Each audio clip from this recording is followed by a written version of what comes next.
In this video, we will do chapter number 10 of Honeysuckle, the Banyan Tree. I'll be explaining the chapter in Hindi. After that, we will do the question answer for the chapter.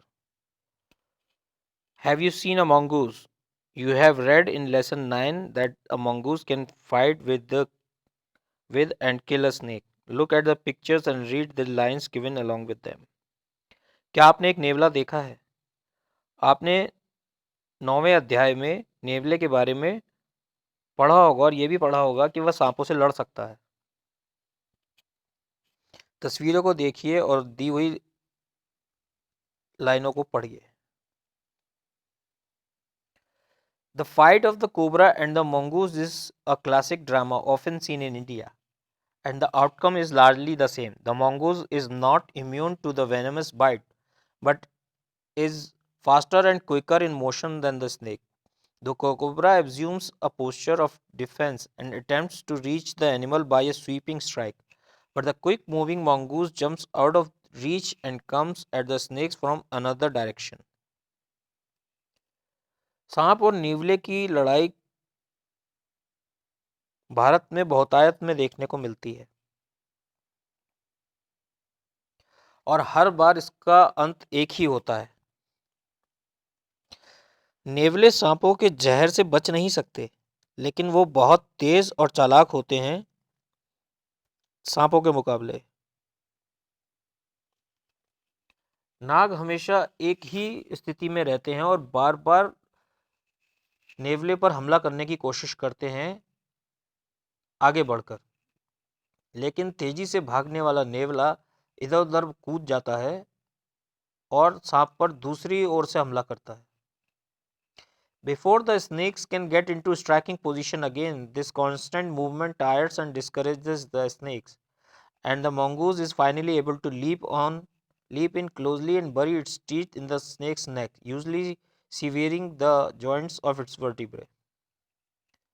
इससे पहले कि सांप एक बार हमला कर दोबारा हमला करने की पोजीशन में आए, नेवले इधर उधर भागते रहते हैं, जिससे सांप थक जाता है और निराश हो जाता है, और तभी नेवले अपने दांत उसकी गर्दन में गड़ा देते हैं और उसकी रीढ़ की हड्डी को तोड़ देते हैं।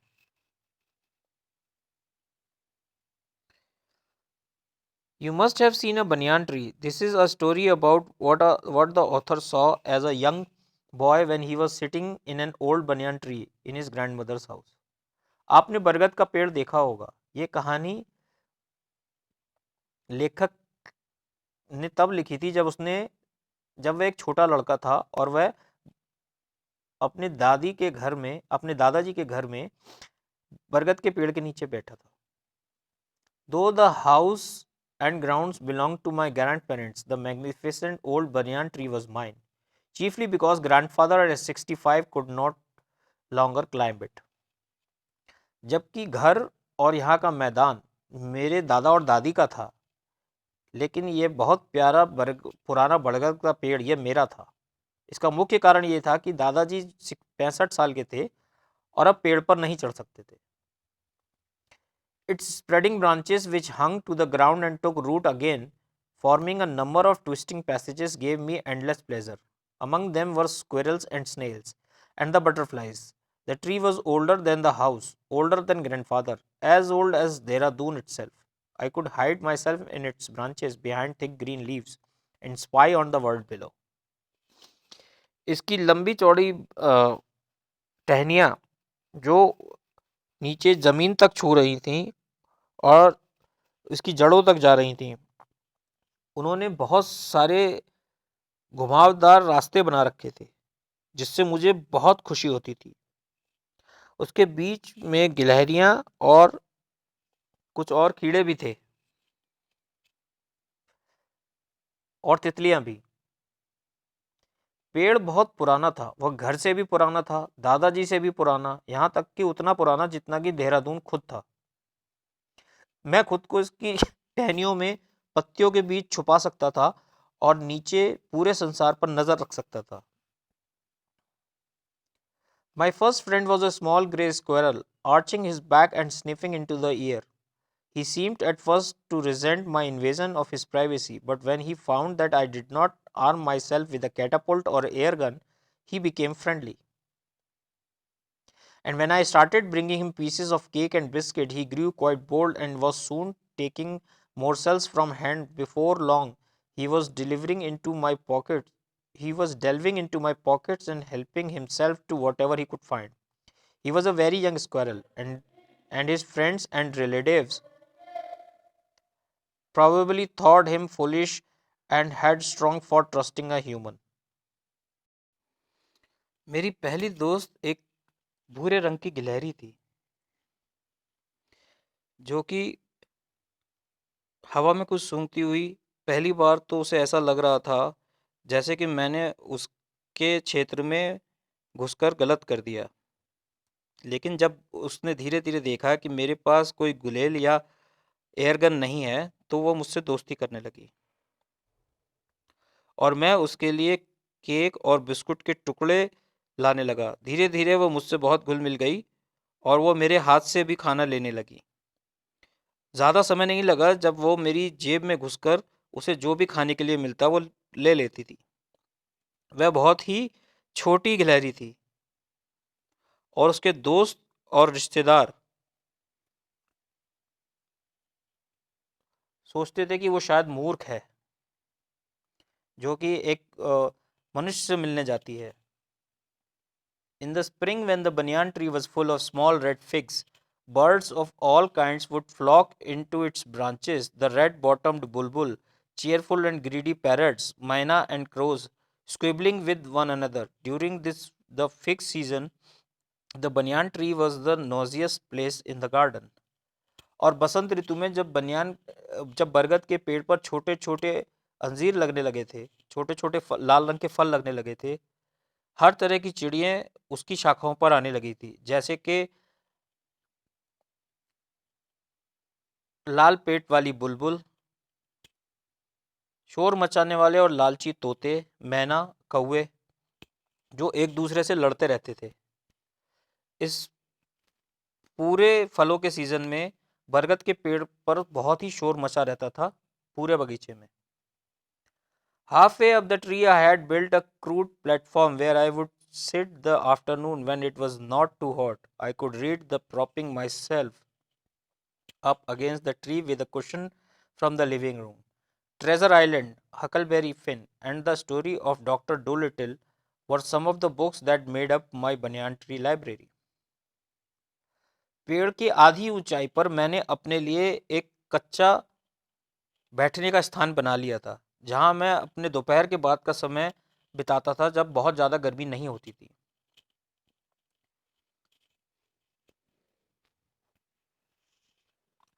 मैं वहाँ पेड़ का सहारा लेकर बैठा रहता था और अपने लिविंग रूम से एक कुशन भी ले आया था। ट्रेजर आइलैंड, हकलबरी फिन और डॉक्टर डोलिटिल की कहानियाँ मेरे पेड़ की उस लाइब्रेरी का हिस्सा थी।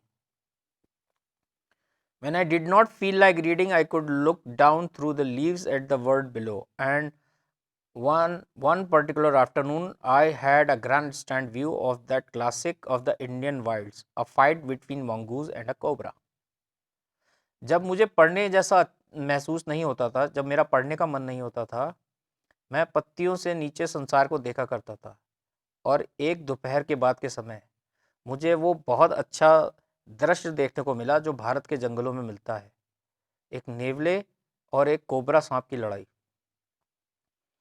The warm breeze was approaching. Summer had sent everyone, including the grand gardener, into the house. I was feeling drowsy myself, wondering if I should go to the pond and have a swim with Ramu and the buffaloes, when I saw a huge black cobra gliding out of a clump of cactus. At the same time, a mongoose emerged from the bushes and went straight for the cobra. गर्म हवा चल रही थी, गर्मियों की, जिसकी वजह से सब लोग यहाँ तक कि माली भी अपने घरों में जा चुके थे। मुझे भी नींद सी आ रही थी। सोच रहा था कि मैं शायद तालाब में रामू और भैंसों के साथ तैरने जाऊं। तभी मैंने देखा कि एक बड़ा काला कोबरा कैक्टस के पास से निकलकर बाहर आया और उसी समय एक नेवला भी झाड़ियों से निकलकर सीधा कोबरा के पास आ गया। In a clearing beneath the banyan tree in bright sunshine, they came face to face. The cobra knew only too well that the gray mongoose, 3 feet long, was a superb fighter, clever and aggressive. But the cobra too was a skillful and experienced fighter. He could move swiftly and strike with the speed of light, and the sacs behind his long, sharp fangs were full of deadly poison. It was to be a battle of champions. बरगद के पेड़ के नीचे खुली जगह पर सूरज की चमकती हुई रोशनी में वो दोनों एक दूसरे के आमने सामने आ गए। कोबरा जानता था बहुत अच्छी तरह से कि भूरे रंग का नेवला, जो कि 3 फीट लंबा था, बहुत अच्छा लड़ाका था, चालाक और बहुत ही ज़्यादा ताकतवर। लेकिन कोबरा भी बहुत ही चालाक था और लड़ने में माहिर था। वह धीरे से मूव कर सकता था और बिजली की तेजी से हमला कर सकता था, और उसके लंबे नुकीले दांतों के पीछे जहर, खतरनाक जहरीले, मार देने वाले जहर से भरी थैलियां थी। ये एक बहुत बड़ा चैंपियंस का युद्ध होने वाला था। Hissing defense, his forked tongue darting in and out, the cobra raised 3 of his 6 feet off the ground and spread his broad spectacled hood. The mongoose bushed his tail. The long hair on his spine stood up. अपनी सुरक्षा में फुसफुसाते हुए वह अपनी जीभ बार बार अंदर बाहर कर रहा था, और कोबरा 6 में से 3 फुट जमीन से उठकर खड़ा हो गया था। उसने अपना फन फैला लिया था। नेवला अपनी पूंछ हिला रहा था और उसके लंबे बाल जो उसकी पीठ पर थे वो खड़े हो गए थे। Though the combatants were unaware of my presence in the tree, they were soon made aware of the arrival of 2 other spectators. One was Maina, the other a jungle crow. They had seen this preparation for battle and had settled on the cactus to watch the outcome. Had they been content only to watch, all would have been well with both of them. दोनों योद्धाओं को पता नहीं था कि मैं वहां पेड़ पर हूं, लेकिन जल्दी ही वो 2 और दर्शकों के बारे में जानने वाले थे। एक मैना थी और एक जंगली कौआ। वो दोनों ने जब लड़ाई की तैयारी की तो वो एक कैक्टस पर आकर बैठ गए थे, ये देखने के लिए कि लड़ाई का अंत कैसे होगा। अगर वो केवल देखने भर तक संतुष्ट रहते तो उन दोनों के लिए अच्छा होता। The cobra stood on the defensive, swaying slowly from side to side, trying to mesmerize the mongoose into making a false move.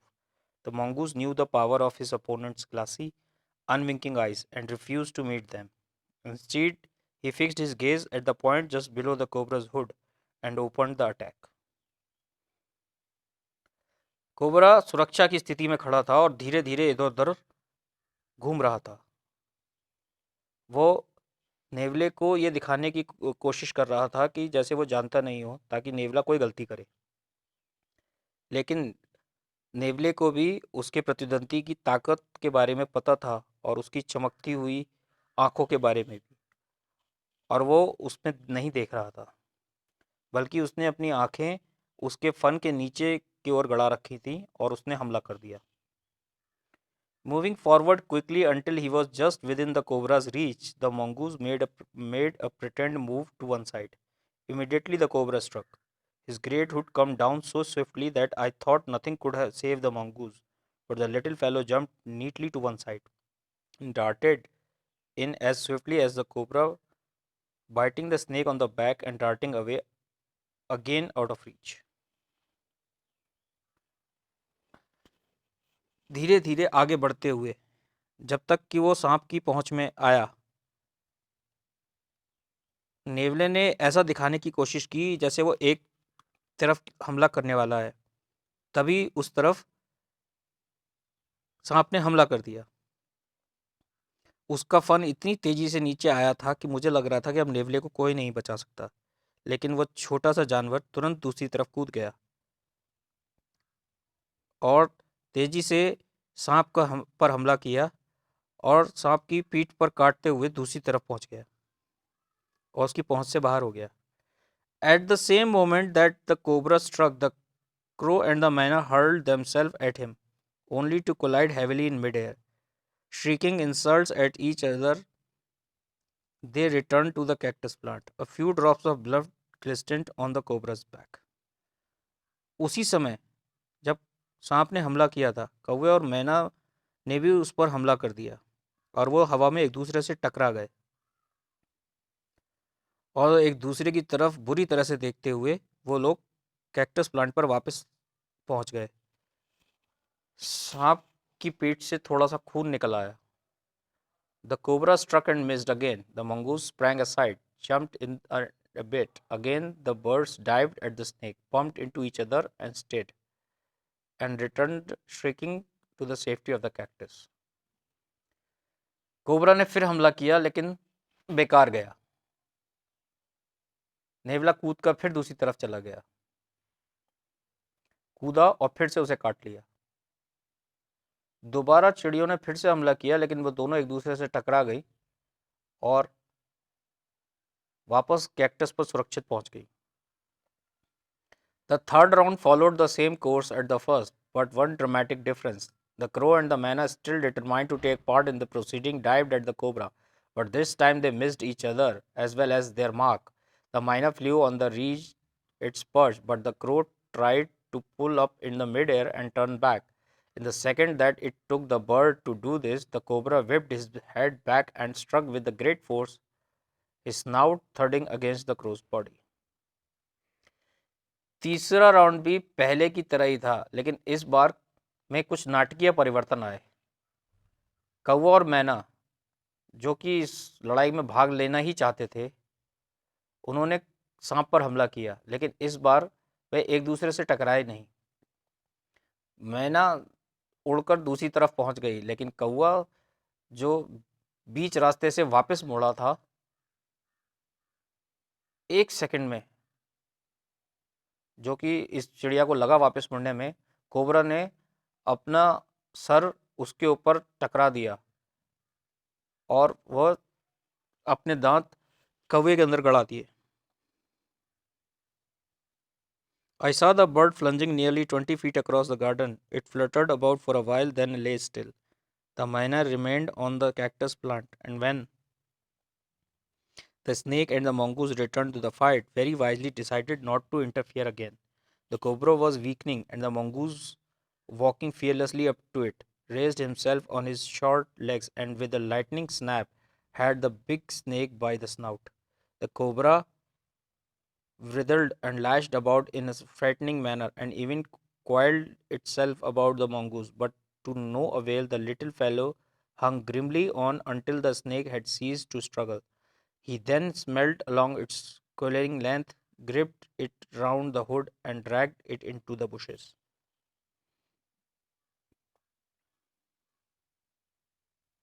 मैंने देखा कि वह कौवा 20 फीट तक उड़ता रहा, उसके बाद जमीन पर गिर गया और सीधे पड़ा रहा।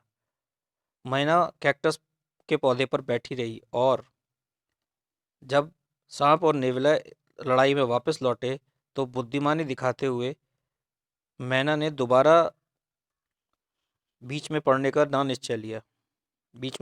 निश्चय लिया। कोबरा कमजोर होता जा रहा था और नेवला बिना डर के दो पैरों पर उठकर इधर उधर घूम रहा था और फिर एक बिजली की तेजी से उसने सांप का गला पकड़कर कसकर काटा।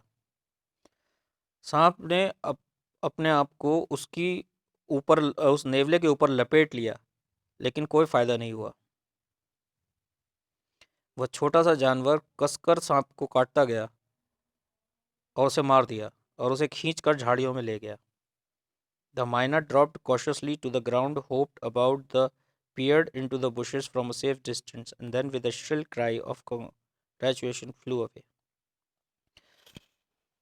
मैना थोड़ी देर बाद जमीन पर उतरी, थोड़ी देर उधर कूदी और उसके बाद दूर सुरक्षित दूरी पर चली गई और जोर से चिल्लाई जैसे कि वो नेवले को कॉन्ग्रेचुलेट कर रही हो, उसके बाद वहां से उड़ गई। So this completes your story. Now we will do the question answer for this chapter. So now move to question answer, page number 131, working with the text. Complete the following sentences. The old banyan tree did not belong to grandfather but only the boy, because the grandfather at 65 could no longer climb it. The small grey squirrel became friendly when he found that the boy did not arm himself with catapult or air gun. When the boy started to bring him pieces of cake and biscuit, the squirrel, quite bold, and was soon taking morsels from the author's hand. In the spring, the banyan tree was full of small red figs, and birds of all kinds would come there. The banyan tree served the boy as a library.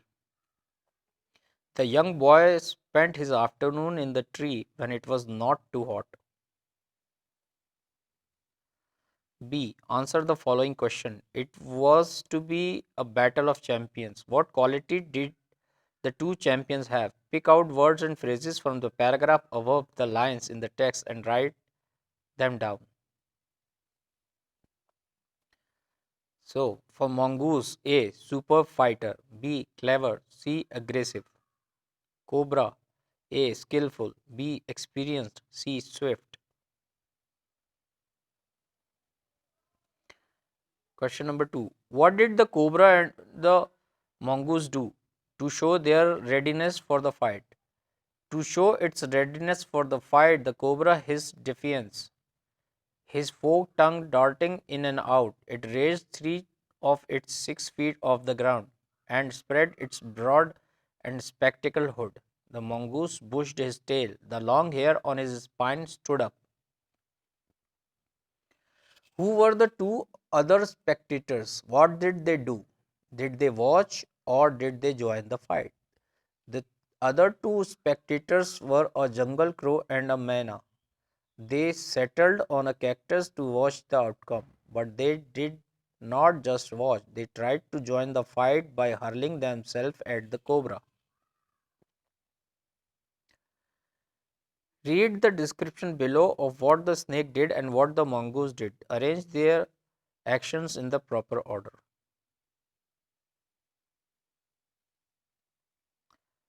So the answer is, try to mesmerize the mongoose, refuse to look into the snake's eyes. Stuck on the side that the mongoose pretended to attack the cobra on sight. Struck again and missed, sprang aside, jumped in and bit. Struck the crow, darted away and bit the cobra on the back. Coiled itself around the mongoose, grabbed the snake by the snout. Ceased to struggle, dragged the snake into the bushes. So that's the correct order.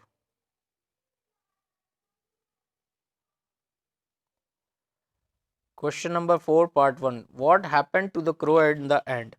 In the end, the crow flung nearly 20 feet across the garden by a blow from the cobra's snout. It fluttered about for a while, then lay still. What did the myna do finally? Myna finally dropped cautiously to the ground, hopped about, peered into the bushes from a safe distance, and then, with a shrill cry of congratulations, flew away. Working with the language. The word round usually means kind of shape. What is its meaning in the story? The word round in the story means the different phases of the fight between the cobra and the mongoose. Find 5 words in the following paragraph which are generally associated with trees, but here they have been used differently. Underline the words. Hari leaves for work at 9 every morning. He works in the local branch of the firm of which his uncle is the owner. Hari's success is really the fruit of his own labor. He is happy, but he has a small problem. The root cause of his problem is a stray dog near his office. The dog welcomes Hari with a loud bark every day.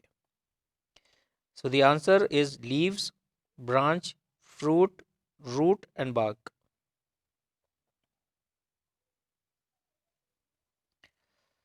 The words in the box are all words that describe movements. Use them to fill in the blanks in the sentences below. When he began to trust me, the squirrel began delving into my pockets for morsels of cake. I saw a cobra gliding out of clumps of cactus. The snake hissed his forked tongue, darting in and out. When the cobra tried to bite it, the mongoose sprang aside. The snake whipped his head back to strike the crow. The birds dived at the snakes. So find word in the story which show things striking violently against each other. The cobra struck the crow, his snout thudding in against its body. The crow and Maina collided in midair. The birds dived at the snake but bumped into each other instead.